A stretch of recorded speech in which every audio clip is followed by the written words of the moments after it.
Okay, so this week we're going to talk about epoxides. Epoxides are a whole new kind of class of compounds. So we're getting away from carbonyls, but you'll see that there's a lot of similarities to the things that we can do with epoxides. So we're going to start with this first one is just going to be an introduction to what an epoxide is and how we make them and all that other kind of fun stuff. Okay, so epoxides. Epoxides are a three-membered ring with an oxygen in it. So epoxides are a three-membered ring with oxygen. So they tend to look like this, right? And then you've got other groups. These carbons can, of course, have four things attached to them. So you've got whatever, you got four other groups attached to them. Some of them will usually be hydrogen, but you could have up to four things attached like this. So first things first, whenever you make a three-membered ring, we have to talk about ring strain. Right? You recall back at the beginning of Organic 1, we talked about how three-membered rings tend to be the least stable cyclic compounds just because of the angle strain and the steric hindrance that is required for a three-membered ring to form. Right? So the three-membered ring makes epoxides unstable and reactive. Um, makes epoxides reactive. So what we have here is we have an oxygen atom and we have these carbon oxygen bonds, and these kinds of things, these carbon oxygen bonds are easier to break than we would otherwise normally expect, right? Epoxides are reactive, and we'll say that the CO bond is easy to break. In fact, the CO bond is so easy to break that epoxides are almost always going to go through SN2 reactions. SN2 reactions dominate. So right now, you may be thinking back to Organic 1 and thinking, well, what do I know about SN2 reactions, et cetera, et cetera. We're going to go through a lot of that here, but the main point here is that what we're going to be doing is we're going to be adding nucleophiles. That carbon-oxygen bond in the three-membered ring is going to be the leaving group, right? That's the thing that's going to break. We're going to break one of these CO bonds, and which one is going to depend on other factors, so we'll get to that too. But the standard reactivity of epoxides is you have some nucleophile, and that nucleophile is going to come in and attack this carbon. We're going to break this carbon-oxygen bond and make a lone pair on the oxygen. You see the connection now to carbonyl chemistry, right? So instead of having a carbon-oxygen double bond, we're making that carbon-oxygen bond reactive by putting it in a three-membered ring. So epoxides are kind of like carbonyls in that we're going to always break the CO bond. We're always going to create an additional lone pair on that oxygen. But they're different because, of course, we're only using a single bond instead of a double bond in this case. And so what you'll get out, what these products will look like in general is we'll have our O minus up here, right? This oxygen now has an additional lone pair, so now it's negatively charged. R3 and R4 are over here. And then on this side, we'll have R1, R2, and then a new bond to our nucleophile. And so in this case, right, our nucleophile ends up attached to the carbon. So we have another way of adding nucleophiles to carbon when we make an epoxide. And then on the other side, of course, we can then treat this with H plus in workup if we want an alcohol. And what we'll get out is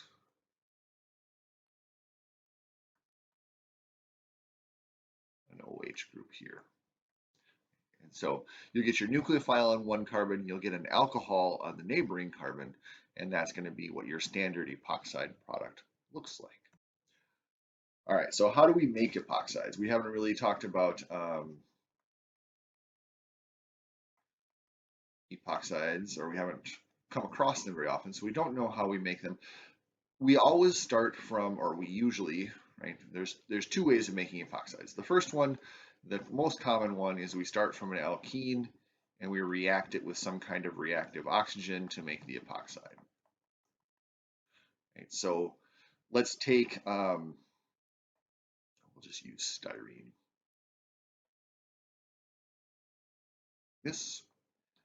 We're going to use a reagent called MCPBA, MCPBA is short for metachlor. You do not need to know this, but I'm just showing off that I do know it.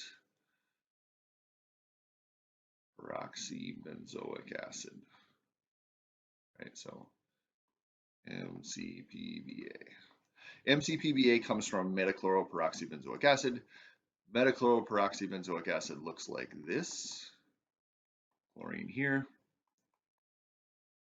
And then you've got something that looks like a carboxylic acid, except we've got an extra oxygen here. And so when this reacts, what happens is that this oxygen here ends up being kind of the thing that adds to the alkene. And so what we get out when we react with MCPBA is we get a three-membered ring where the alkene was, plus a carboxylic acid. So you get this chloro. That looks like that. Right. So this is just an alkene addition. We lose the pi bond, gain 2 sigma bonds. The mechanism for this is not something that I'm going to ask you to repeat. If you want to see the mechanism, the double bond comes in, it adds to this oxygen.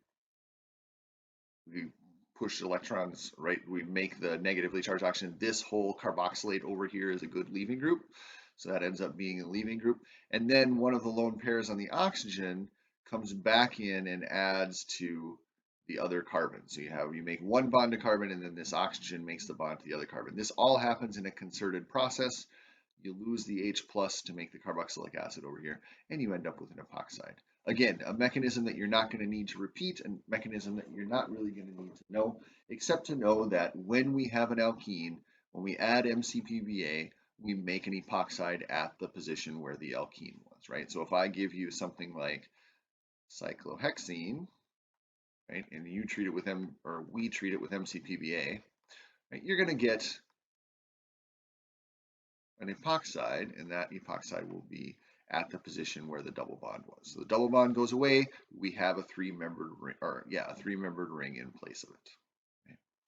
Now, importantly, we're also potentially creating stereocenters. So in this case, we're creating stereocenters here and here. And so we do need to show stereochemistry when we talk about epoxides. Right? So let's say, we'll just do an easy one. Let's say that we have something that looks like this. So we have a trans alkene, right? We have the methyl group, opposite side from the isopropyl group. We've got hydrogens here and here. When we treat this with MCPBA, we are going to get an epoxide, and that epoxide will keep the stereochemistry that was already there in the double bond. So the methyl group and the isopropyl group were opposite each other. They were trans alkene. Methyl group and isopropyl group are on other sides of the double bond. We get a trans epoxide. Right? So this methyl group is back, the isopropyl group is forward. Notice that that implies that there would be a hydrogen forward here and a hydrogen going back over here. Right? So I'm going to box these. This hydrogen and this methyl group are cis to each other on the alkene, and they are cis to each other in the epoxide as well. Right? If I gave you the other alkene, let's say I gave you an alkene that is the diastereomer, this is a cis alkene, and you treated it with MCPBA,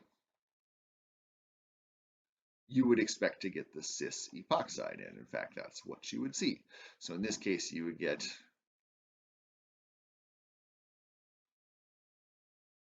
isopropyl group and the methyl group would be syn to each other, so we call this a cis epoxide.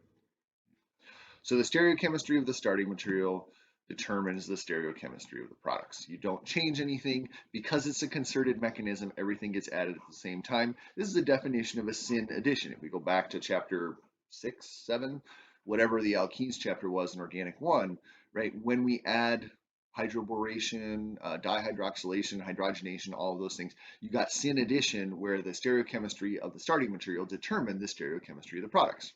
We're doing the same thing here. The last reaction for this video, and then I'll move on, is the SN2 version of how to make an epoxide, right? How to make an epoxide part 2.